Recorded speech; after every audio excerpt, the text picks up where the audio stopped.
السلام علیکم ورحمۃ اللہ وبرکاتہ۔ میرے محترم اور معزز ناظرین کرام، جیسا کہ آپ سبھی کو یہ بات اچھی طرح معلوم ہے کہ میں آپ لوگوں کے سامنے صرف انہی باتوں کو لے کر آتا ہوں جو قرآن و حدیث کے اندر موجود ہوتی ہے، جو قرآن و حدیث کے اندر مذکور ہوتی ہیں۔ اسی وجہ سے میں آپ لوگوں کے سامنے ایک ایسی حدیث کی وضاحت کرنے جا رہا ہوں جن کے متعلق بہت سارے لوگوں نے سوال کیا ہے کہ آخر اس حدیث کا کیا مطلب ہے، کیا مفہوم ہے۔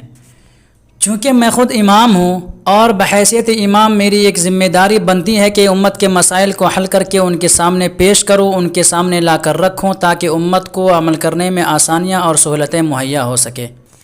سب سے پہلے تو میں آپ کو بتا دوں کہ آخر وہ حدیث کون سی ہے۔ وہ حدیث یہی ہے جو اسکرین پر چل رہی ہے، اسکرین پر لکھی ہوئی ہے کہ المؤمن القوی خیر واحب الی اللہ من المؤمن الضعیف، یعنی یہ کہ آپ صلی اللہ علیہ وسلم فرما رہے ہیں کہ طاقتور مومن کمزور مومن سے اللہ تبارک و تعالیٰ کو زیادہ محبوب اور پسندیدہ ہے۔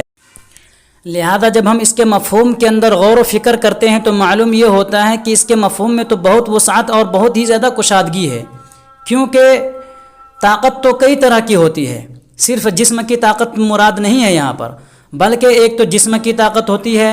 ایک عقل کی طاقت ہوتی ہے،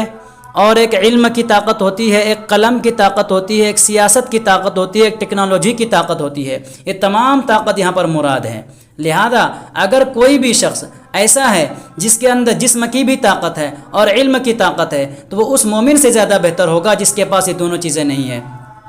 لیکن کوئی شخص ایسا ہے جس کے پاس علم کی طاقت ہے، اخلاق و کردار کی طاقت ہے، لیکن اس کے پاس جسم کی طاقت نہیں ہے، اس کے باوجود وہ شخص جسم کی طاقت والے آدمی سے زیادہ بہتر ہوگا، کیونکہ علم اور نالج واحد ایک ایسی دولت ہے دنیا کے اندر جس کے سامنے تمام دنیا اپنا سر جھکاتی ہے اور اس کو سر خم تسلیم کرتی ہے اور اس کو بڑا مانتی ہے۔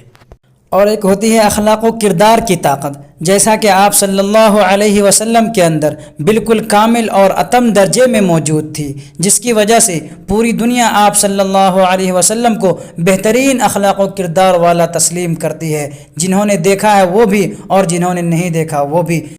تمام لوگ آپ صلی اللہ علیہ وسلم کے اخلاق کے گیت گاتے نظر آتے ہیں۔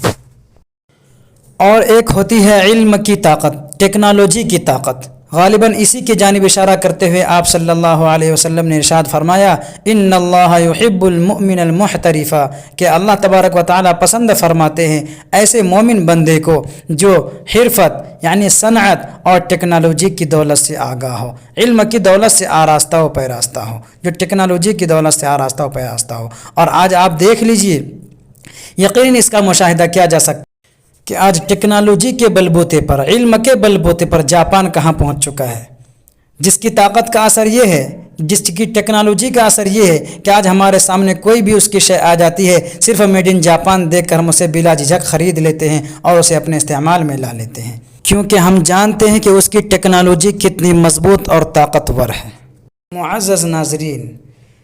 میں امید کرتا ہوں کہ یہ حدیث اچھی طرح آپ لوگوں کے سمجھ میں آ گئی ہوگی، لیکن اب بھی اگر کوئی ڈاؤٹ، کوئی شک ہے تو کمنٹ سیکشن کھلا ہوا ہے، آپ وہاں پر ضرور لکھیں اور سوال کریں، انشاءاللہ تبارک و تعالی سب کا مکمل تشفی بخش جواب دیا جائے گا۔ اور اس طرح کی مزید دینی معلومات حاصل کرنے کے لیے سبسکرائب کیجیے ہمارے چینل کو۔ ملتے ہیں پھر اگلی ویڈیو میں، جب تک کے لیے شکریہ، والسلام علیکم ورحمۃ اللہ وبرکاتہ۔